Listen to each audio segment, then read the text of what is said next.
Now we'll turn our focus to a consideration of the body-mind connection, and I'll share a few of my experiences. 4 years into my healing, I was attending a cranial sacral therapy session. This is a type of holistic body work that I used to think was incredibly weird and out there. But after being in pain for 4 years, you get a little bit desperate and you try almost anything. So in this type of therapy, the therapist will place their hands on you in a very light way, and it's done in a relaxed and meditative state. So it was my first session with this therapist. I had not done this type of work before. And when she placed her hand gently on my left rib cage here, memories flooded back from my childhood. All the memories had the same theme, and in each I didn't feel safe and I didn't feel protected by my mom. And as these memories came back, my calf muscles contracted, my rear end and the pelvic floor muscles went into a major spasm, my eyes squinted shut, and I felt this crinkling kind of sensation at the base of my left brain. So at the end of the session, the therapist asked me to keep these memories in mind while I consciously relaxed my body, so there would be less of a direct link between this emotional trauma and what was happening in my body. She pressed on the bottoms of my feet so that my ankles would be in the position they would be if they were standing.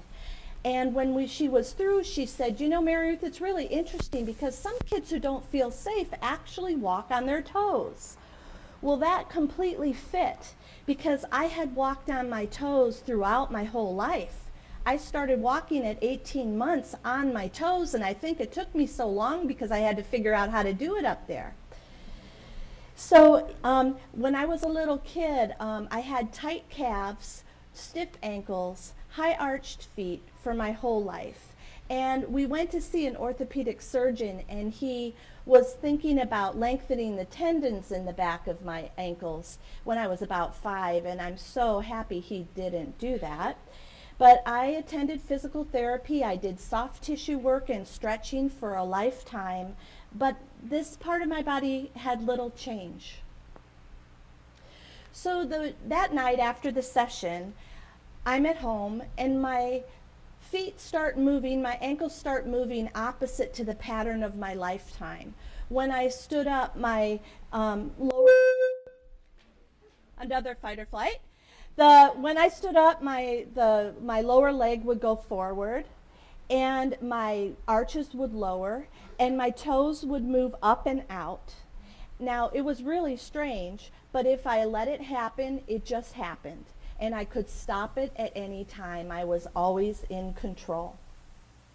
The next day, I noticed that my calf muscles were relaxed, and all the motion I wished I had had through a lifetime came back. So I drove to my physical therapist clinic, who is also a good friend of mine, and I pulled him out of the lunchroom, and some of you know him, and I said, hey Nate, look at this, and I showed him my ankles, and his eyes got really wide, and he said, what did you do? And I said, 1 cranial sacral therapy session, and he goes, how long ago was that? I said, 2 weeks. And he said, what have you done to maintain it? And I said, nothing. And he goes, well, Mary Ruth, what do you think happened? And I said, well, I think that underlying trauma reset my nervous system into that fight or flight state. And the rear end and the calves are really important for running. So I think they were like ready, and they were tense because they were ready to run at any moment. And when my mind got the idea that the trauma was past, my body could relax. So now I can tell the state of my nervous system based on the tension in my rear end and my calves. And you guys will have different areas of your body that get stressed when get tense when your nervous system is ramped up.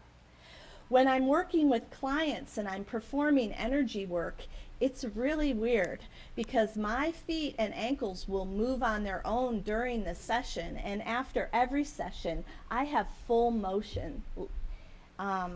So treating people treats me too. And when I rest in meditation and breathe with my diaphragm, often my legs will be totally relaxed at the end of that session. So this made me appreciate that the body is like a machine, and we can definitely have a stiff gear or a stiff part, and this is really helped by physical treatments.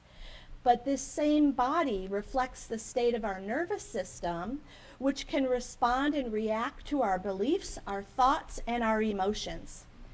So when I strayed from Western medicine and into alternative treatments, several practitioners brought up this idea that different parts of our body characteristically hold different types of emotions. Well, this is completely ridiculous. That's what I'm thinking at first. But this might be a little hard for you guys to hear that don't know me. But as part of my healing, childhood memories came back, and I remembered that I had been raped by the priest who was the hero of my childhood at age 4, at age 5, and at age 9. So when I found this out, it made perfect sense to me why my pain landed in the pelvic region. When I heard that the bladder often holds suppressed anger or rage, that made sense. When I found out the pelvic floor was related to not being safe or feeling safe, that made sense to me too. The chakras are considered in Hinduism and Buddhism to represent energy centers in our body, and they have different colors and meanings. Well, this was a really esoteric and out there concept to me, but the first chakra is at the pelvic floor, my area of pain. It is red, and it's called the root chakra, and it's considered to represent our connection with our tribe, with our family. And it's about survival, and it's about sexuality. And I couldn't deny that those were all my major issues that I was working through. So these experiences made me wonder whether the state of the mind can become reflected in the body. And conversely, the structure of the body can reflect what's happening at the mind and spirit too. Well, in the peak of my pain, I'm sitting in the gym in a whirlpool, and this guy across from me tells me I created the condition with my thoughts and I needed to become a more positive person. Well, that definitely made me mad and not a positive person. Both of my doctors and my therapist gave me support when I thought that I had caused my pain. So this idea that suppressed thoughts and emotions may create problems in our bodies can be used to blame ourselves for the physical challenges that we have, and also to judge other people for their illnesses. And when you're sick, the last thing you want is somebody to think, oh, they have something emotionally or spiritually going on. So if you ever hear this idea, keep in mind that we cannot explain every physical condition as a manifestation of thoughts and emotions. We don't have all the answers. We are physical, biological beings. We can break down. And even the most spiritually advanced people get sick and die. So, what I would like to say is, let us look at these connections not to create shame or blame, but to increase our awareness. And our body may provide valuable information on how to heal. This was true for me, and my pelvic pain was not just a sign my body was breaking down. It was a signal. Hey, Mary Ruth, it's time to look. You haven't looked for a whole lifetime. It's time to process, and it's time to heal.